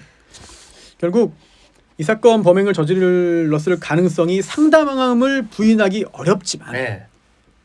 일단 뭐 그럴 리가 없다고 한 건 아니에요. 가능성이 상당하지만 이게 어떻게 피고인 남편의 혈액에서도 수면 유도제 성분이 나왔는지 설명이 안 된다. 또 아니 수면 유도제를 먹이고 안전벨트를 풀었다는데 언제 어떻게 어떤 방법으로 했는지 설명이 안 되지 않냐. 그렇죠. 그리고 이게 어떻게 사고 직전에 좌조향했는지 그리고 정말 피해자가 이 사건 사고로 사망한 게 맞는지 범행 그 이전에 그랬었던 건 아닌지 범행 동기가 있는지 이런 여러 의문점들이 전혀 해소되지 않은 채 병존하고 있다. 무죄. 이게 1심입니다. 이게 1심이에요. 네. 어떻게 생각하시나요? 이 좀 이거는 완전 빼박이라고 생각을 했는데 모르겠다. 진짜. 자, 그래서 2심 항소심은 결론부터 말씀드리면 원심 판결을 파기, 피고인 무기징역. 2심에서 유죄 판결을 내립니다. 내리는군요. 검사가 1심에서 이 무죄 판결을 받은 다음에 좀 작전을 바꿉니다. 그러면서 이 안전벨트를 풀었다는 부분을 빼요. 어차피 증명 안 되니까 굳이 그게 뭐 중요한 건 아니다. 졸음운전인지 일부러 갖다 박은 거지만 밝히면 되는 거기 때문에 네. 안전벨트 푼 거를 아예 삭제합니다. 그리고 수면 유도제 먹였다는 주장 뺍니다. 빼고 그거 없어도 일부러 갖다 박았으면 살인이니까. 그렇지. 증명이 안 되는 부분 도저히 증명이 안 되는 거야. 네. 뺍니다 그 부분. 그럼 없애버리는 게 낫다. 작전을 바꾸죠. 그리고 또 여수 선착장 사건처럼 이 교통사고 관련된 이런 그 업무상 과실로 이 사람을 사망했다는 점, 이 부분을 예비적으로 추가합니다. 혹시 살인 증명이 안 되면 처벌을 해야 되니까. 그렇죠. 왜냐면 이 졸음운전이라고 주장하는 거잖아요. 그럼 어쨌든 실수를 해서 사람이 죽은 거야. 맞아요. 그럼 처벌을 그에 따른 처벌은 받아야지. 그렇지. 검사가 뒤늦게 이거를 갖다 붙이는 거죠. 약간 수정을 하는 거구나. 네, 물론 살인죄로 처벌받으면 좋지만 그게 안 되더라도 일단 과실에 의한 과실로 사망에 이르게 한 책임은 져야 된다라고 한 건데요. 1심에서 상당히 자세히 설명드렸기 때문에 2심은 핵심 위주로 갈 수 있을 것입니다. 2심 재판부는 이렇게 봅니다. 이 사건의 쟁점이 뭐냐? 고의로 유발한 교통사고인지 졸음운전에 의한 교통사고인지 이 둘 중에 하나 판단하는 건데 그것만 하면 되는 거 아니에요? 근데 직접 증거가 없어요. 맞아요. 그렇기 때문에 1심은 졸음운전 가능성이 있다고 봤네. 그러면 졸음운전 가능성이 있는지를 한번 좀 살펴보고 졸음운전 가능성이 없다면 졸음운전임을 보여주는 간접 증거들을 하나하나 따져봐가지고 이거 안 돼, 이거 말도 안 돼, 이건 이상한데 이거 안 돼. 그러면 그때는 고의로 살해한 게 증명되는 것이다. 그런 방향으로 가는 거구나. 이렇게 이 사건의 쟁점을 정리를 합니다. 상당한 그런 분량을 할애해서 이걸 정리를 하고 넘어가요. 그리고 그 다음에 1심 재판의 판단을 하나하나 반박을 합니다. 일단 상향등, 점등인데요. 이 졸음운전을 했다고 보기 어려운 점들을 쭉 얘기하는 거예요. 상향등. 운전하시는 분들은 아시겠지만 상향등은 이게 왼쪽에 있잖아요. 그러면 이제 당기거나 밀거면 이제 고정돼서 켜져 있고 이게 당기면 이제 일회성으로 반짝하죠. 맞습니다. 그래서 이 부분을 좀 고민을 좀 많이 해본 겁니다. 상향등이 점등된 건 사실이다. 따라서 이 점등된 사실을 한번 좀 잘 살펴보자. 안쪽으로 졸음운전 상태에서 상향등이 켜질 수 있느냐? 저는 개인적으로 저도 운전을 꽤 오래 했는데 저 이제 고3 딱 끝나자마자 계속 했는데 한 번 솔직히 얘기해서 진짜 졸릴 때 있잖아요. 있죠. 근데 졸음을 해서 깜빡할 수는 있어도 그게 이렇게 되는 거는 저는 이해가 가지 않아요. 일단 될 수 없는 일이야. 안쪽으로 당기는 거는 졸은 상태에서는 안 돼. 절대 안 돼. 경험칙상 불가능이라고 일단 배제했어요. 그건 불가야. 두 번째, 미는 거. 미는 거는 운전하다가 이렇게. 그것도 좀 이렇게. 근데 이 사건 스타렉스 차량이요. 이게 운전대가 있잖아요. 운전대와 수평에 가까운 앞에 5cm 이상 떨어져 있습니다. 레버가. 좀 깊게 들어가 있구나. 예. 그래서 운전하다가 손이 떨어져가지고 아래쪽에 있는 게 아니에요. 수평이란 말이야. 운전대가 수평이야. 근데 졸다가 이렇게 밀어? 그거는 좀 이해하기 어렵죠. 네. 그래서 걸림 장치에 걸어야 되는 거잖아요. 그렇죠. 걸리는 거야. 딸깍해야 이제 걸려 있죠. 예. 미는 거는 걸려야 되는 거니까 당기는 거는 일단 배제했고. 맞아요. 그러면 운전대를 잡고 있던 왼손이 수직 하방이 아니라 졸다가 이게 떨어지는 거는 우리 수업 시간에도 이렇게 되죠. 예. 근데 그게 아니라 수평에 가깝게 앞으로 손을 든다? 조는데? 정신이 없는데? 이해하기 어렵지. 이게 잘 이해가 안 되는 거죠. 거의 불가능에 가깝다고 봤습니다. 거의 맞아. 불가능해. 이거는 좀 나올 수 없는 일 같아요. 1심 재판부에서는 보지 않은 각도죠. 네, 이런 것들 말했거든요. 그리고 아까 그 제동하는 것처럼 몸이 좀 이렇게 앞으로 쏠렸다고 했잖아요. 울컥했다고. 예. 그런데 만약 그랬다면 이게 일부러 제동한 게 아니라 졸음운전할 때 이렇게 쏠린 거였다면 차가 요동쳤을 쓸 것이다. 그렇지. 그런데 상향등 켜줄 때 뭐 다 보니까 차가 쭉 가요. 그러니까 울컥하고 이렇게 하는 것도 없이 그냥 쭉 간다. 예, 아니 이렇게 해서 차가 일부러 멈춘 게 아니라 일부러 속도를 고의적으로 늦춘 게 아니라 졸다가 이렇게 쏠릴 정도였다면 차가 흔들리는 게 맞다. 근데 흔들리지 않았다. 그렇다면 졸음운전하고 양립할 수 없는 없죠. 거다라고 한 겁니다. 그리고 영상이 남았잖아요. 화질이 안 좋다는 그 영상. 예. 근데 그 영상이 남을 거라고 생각을 못했을 가능성이 있다는 거예요. 아니 뭐 고속도로 그 긴데 다 있는 것도 아니고. 그렇지. 아니잖아요. 그래서 이거 범인이 아니니까 이거 범인이었으면 누가 그거를 상향등 켜겠냐? 다 눈에 보이게 증거 남게. 이거보다는 거기에 없다고 생각했을 가능성이 더 그럴 수도 있지. 라고 본 겁니다. 그리고 또 비상정차대에서 우조양 후에 좌조양했느냐. 그러니까 약간 사실 정밀 조정을 한 건데. 예. 만약에 이게 졸음운전이면 불가능에 가깝다는 거거든요. 그런데 영상을 제대로 분석을 하고 정말 꼼꼼하게 다시 본 결과 심지어 우조양했다가 좌조양했다가 다시 우조양했다고 봤습니다. 2심 재판부. 한 번 더 우. 네. 그렇기 때문에 이건 그러니까 좌했을 때 너무 많이 나갔네 하고 약간 그렇다면 졸음운전이 아닐 것이다 이건. 그 각도가 또 이 사고 도면과 일치하는 거죠. 그리고 당시 바퀴는 11자였어요. 앞바퀴 뒷바퀴 모두. 정연이네 그럼. 네. 그러면은 우좌 살짝 우에서 갔다. 2심 재판부는 그렇게 봐서 무죄 판결을 선고하게 된 거죠. 근데 차량에 따라서는 조작을 하지 않아도 핸들 자체 복원력이 있긴 합니다. 그렇죠. 이렇게 돌려놓으면 이렇게 쓱 맞춰지죠. 네. 하지만 그렇다고 해서 이게 이런 상황에서 운전대 자체의 복원력으로 바퀴가 11자로 만들어지기는 어렵다. 게다가 길지 않았어요. 짧았단 말이야. 그렇다면 조정을 해서 맞췄을 것이다. 라고 본 거죠.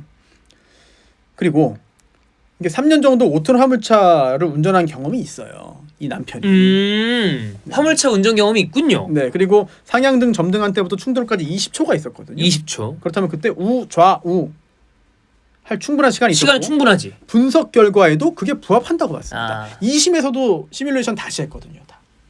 여기에 부합한다고 본 거예요. 그러면 이거는 아니지 않느냐. 졸음운전이 아니다. 게다가 그때 그 스타렉스가 이제 수동인데 수동이었어요. 4단에 있었습니다. 4단? 예. 근데 그 당시의 속도와 4단이 맞다는 거예요. 그럼 이거는 운전을 한 거 아니냐. 그렇지.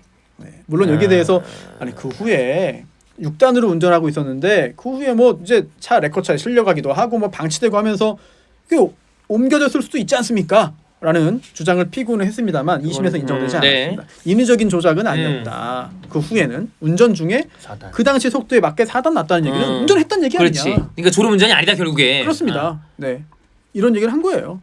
게다가 이 부분은 꼭 좀 숫자를 말씀드리고 싶어요. 서울 톨게이트에서 내려옵니다. 이제 집으로 가는 거예요. 서울 톨게이트에서 이 사건 사고 지점까지 67km입니다. 67km. 네. 그런데 그동안 3번에 걸쳐서 20분 쉬었다고 한 거예요. 휴게소 같은 데서. 예. 그래서 아까 막 휴게소 들렀다 그러지. 서울 톨게이트를 통과한 시간이 2시 45분 새벽. 그리고 중간에 쭉 오는데 이제 쉰 거죠. 쉰 거 다 포함해서 했고 사고 발생한 시각이 3시 41분. 그러면 이게 평균 시속을 낼 수 있잖아요. 그렇죠. 낼 수 있지. 이거를 통해서 졸음운전 가능성을 판단할 수 있다는 겁니다. 왜냐하면 이게 56분에서 쉬는 시간 20분을 좀 뺄게요. 56분 동안 쭉 운전을 했는데 예. 이제 20분을 토탈 쉬었다고 하니까 그걸 뺐어요. 그리고 거리가 67km잖아요. 그럼 67km를 36분에 간 겁니다. 그러면 평균 시속 112km. 그러네. 120좀 안 나오네. 좋은 사람이 그게 가능하냐? 좀 쉽지 않죠. 쉬운 일은 아니긴 하네. 예. 졸았다는 사람이. 이게 졸음운전이라 이게 졸음이 몰려오는 운전자가 운전한 차량이 쉽게 유지할 만한 속도가 아니다라고 봤습니다. 그렇잖아요. 예. 아무리 주변에 차가 없어도 졸면서 시속 112를 유지한다? 그러는 경우는 없죠. 그리고 커브길을 다 통과했다는데 8개의 커브를 다 통과해서 그 정도로 졸고 있으면 이 정도 속도로 달리고 있었다면 이미 그 전 커브에서 어디 갖다 박았지 가드레일에. 그리고 마지막으로 쉬었던 곳이 이제 안성휴게소인데 그 안성휴게소에서 잠깐 좀 이제 잠을 자고 출발했어요. 그 다음에 사고 지점까지 오는데 20분이 걸렸거든요. 네. 근데 그때 8개의 커브를 돌았다는 거예요. 그 사이 커브 돌았고. 예. 게다가 수분 간격으로 커브가 또 나옵니다. 근데 좀 이해가 안 되는 거는 이 사건 사고 나기 바로 직전에 있었던 커브가 아주 가까운 거리예요. 그러니까 그 커브 통과한 다음에 사고 나는 데까지 이제 좀 짧았다는 거 아니에요? 1분. 금방이에요, 진짜 그러면. 1분 걸렸습니다. 그러니까 만약에 커브길을 통과할 때까지 잘 가다가 그 사이에 졸랐다고 하기에는 그건 좀 무리가 있죠. 물론 누구든 졸음운전했을 가능성은 있는 거예요. 그렇죠. 하지만 이 사건에서는 그럴 가능성이 지금 없다는 쪽으로 가는 거죠. 그러니까 지금 여러 가지 상황이 졸음운전을 한 사람의 이 상황이 아니라는 거죠. 네. 그리고 이제 수면 유도제 관련해서도 여러 가지 상황을 보면 합리적으로 이렇게 설명밖에 안 된다. 이렇게 설명할 수밖에 없다. 피해자가 어떤 경위로든 수면 유도제 먹었고 그 수면 유도제는 피해자 스스로 또는 제3자에 의해서 먹여졌다기보다는 남편이 미리 준비한 옥수수 수염차 등을 통해서 먹여진 거다. 이게 가장 설득력이 있다고 본 겁니다. 그리고 그렇게 왜 흔적이 없습니까? 뭐 안 나왔다고. 버렸겠지 미리. 그래, 그렇죠. 이렇게 보는 거예요. 아니 그 용기는 버렸을 가능성이 농후하다. 먹고 왜 이렇게 고속도로 가다 보면 앞에 이렇게 차에서 휴지 같은 게 버린 경우 있단 말이야. 네, 그리고 또 아까 1심에서 이렇게 봤잖아요. 남편 혈액에서도 나왔는데. 그래. 이게 도대체 어떻게 된 거냐. 근데 2심에서는 이렇게 봅니다. 대전과학수사연구소에 그 사실 조회를 보내서 이렇게 왔어요. 그랬더니 이 결과를 쭉 보니까 이거 검사 결과 이 남편 혈흔에서 검출됐다고 단정하기는 어렵습니다. 이런 의견이 나온 겁니다. 예. 결국 1심과 2심이 그게 남편의 혈흔이 아닐 수도 있다는. 어쨌든 거기서 나온 건지는 모르겠어요. 이게 명확하지 않다. 예. 단정하기 어렵다. 라고 한 것이죠. 예. 결국 또 이제 화장장 빨리 예약한 것도 이제 뭐 이런 여러 가지 양과 관련된 부분이 드러나는 걸 막기 위해서 빨리 좀 처리하기 위해서가 아니었느냐라고 한 거고, 또 아까 좀 미심쩍었던 휴대전화 부분 있잖아요. 이게 검찰에서 이렇게 말했어요. 저 사고 2-3달 전에 액정 깨져가지고요 좀 바꿨습니다. 그래서 그 전에 쓰던 거는 어디 있어요? 그러니까 저 반납했어요. 그랬는데 알고 보니까 그게 아니라 2주 전에 교체했습니다. 사고 2주 전에. 그리고 이전 전화기를 반납하지도 않았어요. 거짓말이네. 예, 근데 파악이 안 되고 확보가 안 된 거죠. 왜냐하면 그 당시에 가입할 때 미반납이라고 돼 있었거든. 근데 그거는 모르는 거죠. 이런 것들 모른다. 여러 가지 참 이상한 일이 생기는 거예요. 이렇게 이 상황들 어떻게 해야 될까 모르겠습니다. 그리고 당시에 그 현장에서 사고 직후에 나눴던 그런 이야기들도 있잖아요. 근데 그 화물차량 운전자가 괜찮냐? 라고 물어봤는데 여기에 대해서 선생님 내가 차를 박았습니까? 그래, 그 얘기 했다고 그랬잖아요. 내가 차를 박았나요? 이런 말 했다고 하는데 아니 졸음운전하다 사고 났으면 어떻게 됐냐고 묻는 게 통상적이다. 그렇죠. 내가 박았냐고 묻는 게 말이 되냐. 그렇게 묻는 건 좀 약간 그리고 1회 피의자 신문 받으면서 경찰한테도 이렇게 말했어요. 경찰이 이렇게 질문했습니다. 사고 나면서 화물차 피하려고 한 사실이 있습니까? 그랬더니 그런 적 없습니다. 그냥 갖다 박았습니다. 근데 졸음운전에서 이렇게 얘기 안 하죠. 졸음운전을 했다면 졸음운전한 거라면 졸고 있어서 몰랐다고 하는 게 나 졸았다. 경험칙에 부합한다. 네, 좀 상황이 전혀 왜냐면 진짜 기억이 안 나거든요. 이런 내용들을 종합적으로 볼 때 졸음운전이라고 볼 수 없다. 그렇다면 고의로 사고 낸 것이다. 라고 봤고요. 예비적으로 이제 교통사고 처리 특례법 위반이 추가됐지만 그 부분 보지도 않았습니다. 주의적인 1번으로 기소한 살인을 인정했기 때문에 그 뒤에 거는 보지도 않았고 살인, 유죄, 사기도 자동차 보험 관련된 부분 사기, 유죄, 그리고 형량을 무기징역으로 결정했습니다. 그러면서 굉장히 엄한 질책을 해요. 살인죄는 어떠한 방법으로도 피해 회복할 수 없는 가장 소중한 가치인 사람의 생명을 빼앗는 중차대한 범죄다. 네. 사망보험금 수령하려는 무력을 앞세워서 아내를 살해, 책임이 더욱 무겁다. 특히 피고인의 태아를 임신한 상태였는데 이 피해자의 처지가 더욱 애처롭고 피고인의 악성이 한층 더 두드러진다. 그럼에도 시정일관 범행을 전면 부인하면서 진지한 반성의 태도를 보이지 않고 있다. 속죄하는 자세도 보이지 않고 있다. 우리 사회에서 무기한 격리하는 것이 결코 무거운 형이라고 할 수 없다. 사회 정의와 인륜을 바로 세우고 사회를 방해하는 한편 피고인으로 하여금 소중한 생명을 안타깝게 잃은 피해자와 그 유족들에게 평생 참회하고 자신의 잘못을 속죄하도록 함이 타당하다. 무기징역. 네. 사건이 끝나는 줄 알았습니다. 대법원 무죄 취지 파기환송. 한숨이 나오죠. 예. 그래서 지금 현재 다시 2심 법원으로 왔어요. 근데 무죄 취지로 파기환송을 예. 하는 경우에 네. 이런 경우에는 결국에는 대법원의 판단대로 가는 케이스들이 좀 많이 거의 다 그렇죠. 그러니까 대부분이잖아요. 거의 다 그렇죠. 예, 거의 다. 그런데 이 사건은 그렇지 않을 수도 있습니다. 뭐 그렇죠. 않을 수도 있는 거니까 항상. 파기환송심이 2017년 6월에 시작했습니다. 3년째. 진짜 얼마 전이네요. 3년째 재판이 이거 지금 진행되고 이거 하는 있어요. 거죠. 예. 그래서 2018년 5월에 첫 재판이 이루어지고요. 1년 만에 계속해서 중단돼 있다가 이제 올해 1월에 또 증인 신문이 있었고 지금 이제 재판이 이제 좀 속도를 내야 하는 그런 상황이죠. 이거 우리가 콘텐츠 하는 동안에 결과가 나올 수도 있겠다. 네. 예. 그럴 것 같아요. 나와야죠 또. 예. 근데 거기 그렇다고 해서 끝이 아니다. 누군가는 또 대법원에 올라갈 겁니다. 재상고에서 거기에서 끝날 거예요. 예. 근데 정말 결과를 쉽게 짐작하기 어려워요. 그런데 이번 이제 마지막으로 대법원에서 무죄 취지의 파기환송 판결을 하면서 원심 유죄 판결이 왜 틀렸는지를 지적한 부분들이 있습니다. 2심에서 유죄라고 얘기한 거를 지적을 했다. 네, 이게 틀렸다가 아니라 미비한 부분이 있다는 거예요. 논리가 약간 좀 부족한 부분이 있고 확인되지 않은 부분이 있다. 그러니 제대로 다시 해라. 네. 그 부분의 논리만 한번 좀 설명을 해두고 싶습니다. 왜냐하면 지금 이미 굉장히 자세한 내용들을 다 나왔으니까 1, 2심을 통해서 말씀드렸기 때문에 대법원 판결의 어떤 핵심 논리를 말씀드리고 싶은데요. 범행 동기가 좀 더 선명하게 드러나야 한다는 거예요. 범행 동기가. 즉 금전적인 부분도 이게 농협이나 신협이나 우체국에 각각 한 개씩의 예금 계좌를 보유하고 있는 게 전부였습니다. 남편이. 그리고 잔고가 합계 600만 원이 안 돼요. 맞아요. 500 얼마였지. 그렇다면 이게 아까 시작할 때 지적한 부분입니다. 네. 보험을 가지고 모든 금융 활동을 한 거 아닌가. 네.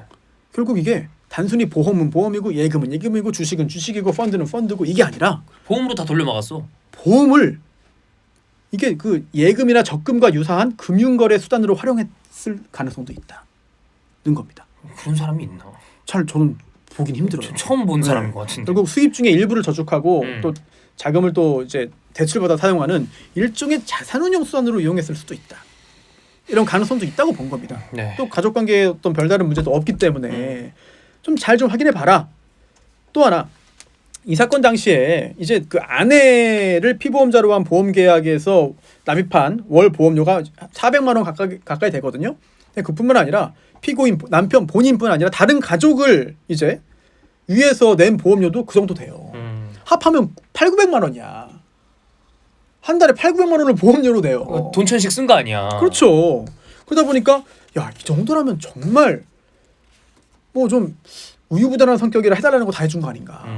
워낙에 특이한 케이스니까. 네.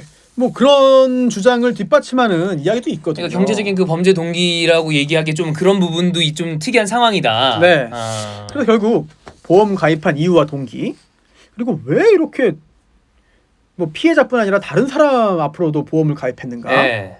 또 이게 내용을 잘 아는 상태였는가? 그리고 내가 이거 이 보험 사고 나면 아내가 교통사고 죽으면 내가 얼마 받는구나 이걸 알고 있었는가? 그리고 보험료 부담을 감당할 만한 상황이었는가? 그리고 왜 뭐 예금도 안 하고 적금도 안 하고 보험만 이렇게 했는가? 그 경위가 뭐냐? 이걸 확인해라. 이걸 보다 더 자세하게 파헤쳐라.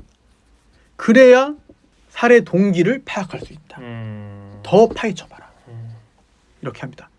결국 이 사건 오로지 보험금만을 목적으로 이 사건 살인 범행을 이제 감행했다고 볼 만한 그런 범행 동기를 좀 더 분명히 밝혀 보았어야 할 것이다. 액수가 95억이잖아. 근데 안 했다. 그러니까 좀 그 부분을 해야 된다는 거죠. 또 하나 아까 다쳤잖아요. 결국은 남편도. 그런데 결과적으로는 큰 피해를 입지는 않았습니다. 그런데 보면 이제 운전석으로 이제 밀려 들어온 어떤 차량 구조물 있잖아요. 그러다 보니까 이게 다리가 낀 거예요. 그 남편도. 그래서 빼달라고 그랬다면서요? 네, 그래서 이거를 다 절단한 다음에 나올 수 있었습니다. 차 그거를. 그렇다면 이거는 죽기 직전이었을 수도 있어요, 사실. 네. 이것도 좀 잘 봐야 된다. 게다가 이게 전면 유리창을 스타렉스 기준으로 볼 때 68%가 이제 들어왔고 거예요. 그럼 이제 한 30%. 그렇죠. 아슬아슬했죠. 그리고 이 남편이 다친 그런 부분들을 보더라도 이게 목, 대퇴부, 슬관절 여기에 결과적으로는 큰 부상을 입진 않았지만 경동맥이나 대퇴동맥이 있다. 그래서 자칫하면 거기가 잘리면 치명상을 입는다. 그렇기 때문에 이게 나는 100% 안전하고 죽이고 싶은 사람은 완벽하게 죽는 그런 방법이라고 이걸 볼 수 있겠느냐? 과연 볼 수 있겠느냐? 이게 우리가 지난번에 그 얘기했던 것 중에 그런 거 있잖아요. 범죄자가 꼭 완벽하게 모든 그런 걸 계획하진 않는 거. 이거 또 반복되죠. 실수가 있을 수도 있는 거니까. 반복됩니다. 그러면서 법원이 그런 견제에서 이렇게 말해요. 자, 이런 치명적인 위험 상황에서도 나는 그걸 비켜갈 수 있다고 장담하고 이 사건 범행을 결행한다? 그 무모함의 정도가 통상의 예상을 뛰어넘는 거다. 그래서 이상하다. 인정할 수 없다. 라고 본 거죠. 네. 결국 이 운전 관련해서 대법원이 이제 지시한 내용들이 있습니다. 이 부분 다시 한번 파헤쳐봐.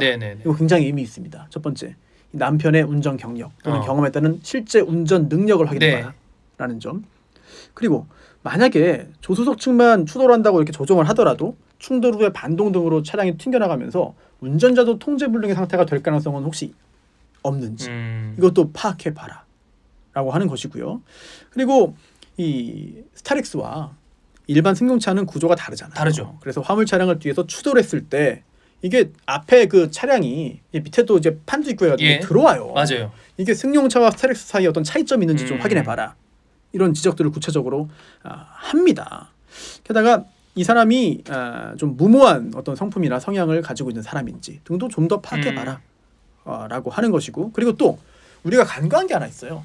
만약 이런 범행을 정말 계획을 했다면 딱 보이고 결심, 시도, 성공 과연 그럴 가능성이 있겠나. 올라갈 때든 내려올 때든 비슷한 상황을 좀 포착하기 위해서 물색하는 어떤 정황이라든지 시뮬레이션이라거나 아니면 하다가 실패한 경우라든지 이런 것도 확인해봐라 라는 지시를 내립니다. 근데 지금 이게 확인될까 모르겠어요. 사실은. 그러게요. 그 쉽지 않죠. 지금 상황에서 확인하는 건 쉽지가 않습니다. 이게 문제를 굉장히 많이 지적을 해요. 그러면서 원심 판결을 모자라다는 거 아니에요, 결국에. 원심 판결을 파기를 하는데 어떤 부분에 집중해서 재판을 하라고 하는지 그런 그 지침물들을 이제 주는 거죠. 게다가 졸음운전 중에 운전자에게 발생하는 어떤 그 신체적인 변화 이런 것들, 반응 이런 것들도 좀 확인을 해보고, 그리고 아까 상향등 있잖아요. 1심과 2심의 판단이 완전 다르잖아. 맞아요. 졸음운전 중에 상향등의 조작이 전혀 불가능한 것인지. 그렇게 얘기하면 전혀 불가능하다고 얘기하기 좀 어렵죠. 어떻게 될지 뭐 0.01%의 가능성이라도 있으면 있는 거니까. 졸다 깨다 반복하는 상황이었다면 이게 뭐 의식적으로 상향등을 조작한 다음에 다시 졸았을 가능성은 없는 거냐. 상향등을 켠 다음에 20초 동안 420m를 더 가서 사고 발생했잖아요. 그러면 그 시간과 그 거리는 물론 그 상향등 켤 때는 이게 뭐지 하고 의식적으로 켰을지 몰라도 그 후에 가수면 상태로 들어갈 수 있을 그런 시간과 거리는 아닌가. 이걸 확인해봐요. 그 사이에. 20초 400m니까. 의학적으로 가능한지를 좀 봐야 될 것 같아요. 이런 것들. 또 순간적으로 졸다 깨다 반복하는 졸다 깨다 반복하는 졸음운전과 또 이 사고 장면의 영상에서 확인되는 어떤 차량의 진행 경로가 좀 비교해봤을 때 어떤가? 이런 의문을 좀 해소한 다음에 상향등 관련된 좀 판단을 하는 것이 옳지 않겠느냐라고 합니다. 이런 것들. 그리고 대법원은 이제 이불에 묻은 혈흔은 이제 DNA 식별이 불가능하다고 판단 나왔는데, 그런데 이제 피해자가 그 이불을 덮고 있었다는 것만으로 해서 이걸 아내 거라고 볼 수 있느냐? 확인할 수 없다. 네. 라고 말을 합니다. 그리고 또 그 외에도 사실은 그 차창에도 피가 있었어요. 근데 거기에도 혈흔이 있었고 거기에서도 이제 그 디펜히드라는 성분이 나오긴 했습니다. 네. 하지만 그게 과연 완벽하게 정확하겠느냐? 또는 수면 유도제가 아닌 다른 디펜히드라민 포함된 그런 복합제제 약을 복용했을 가능성도 배제할 수 없다고 봤거든요. 네. 이런 거 다 확인하라는 거죠. 결국 2심 재판부가 할 일이 굉장히 많아요. 어쨌든 돌아왔으니까 다시 체크해야 되는 거 아니에요? 지금 3년째 그 재판을 하고 있는 중이죠. 결과가 나올 것 같은데 사실 2심 파기환송심이 굉장히 길게 지연되면서 네. 여전히 결과가 나오지 않은 상황입니다. 이게 무죄, 유죄, 무죄 취지 파기환송이거든요. 과연 어떻게 나올지, 어떻게 될지, 유죄일지 무죄일지. 이거는 저는 개인적으로는 2심의 판단이 맞지 않나라는 생각이 드는데 또 항상 이 명백하고 그 최대한의 가능성을 다 체크하면서 네. 봐야 되는 거니까. 그렇죠. 우리가 그동안 여러 가지 아주 원칙을 설명해 주는 그런 사례들을 말씀드렸고 네. 그 원칙이 여기도 적용이 되는 겁니다. 네. 특별히 따로 설명드리지 않아도 이제 그 원칙은 우리가 머릿속에 들어와 있으니까 적용을 해보시면 될 것 같고, 오늘 상당히 긴 시간 동안 설명드렸잖아요. 많이 압축을 하고 줄이려고 해도 이게 쉽지가 않아요. 그러네요. 이게 많이 줄인 거예요. 정말 많이 줄인 건데 최대한 짧은 시간에 압축적으로 많은 내용 전달해드리기 위해서 노력을 했음에도 굉장히 좀 길어졌습니다. 근데 이걸 중간에 끊거나 중간에 잘라내면 이해가 더 안 될 것 그렇죠. 같아요. 그래서 정말 노력을 했습니다만 더 줄이기는 힘들었다. 말씀을 드리겠습니다. 알겠습니다.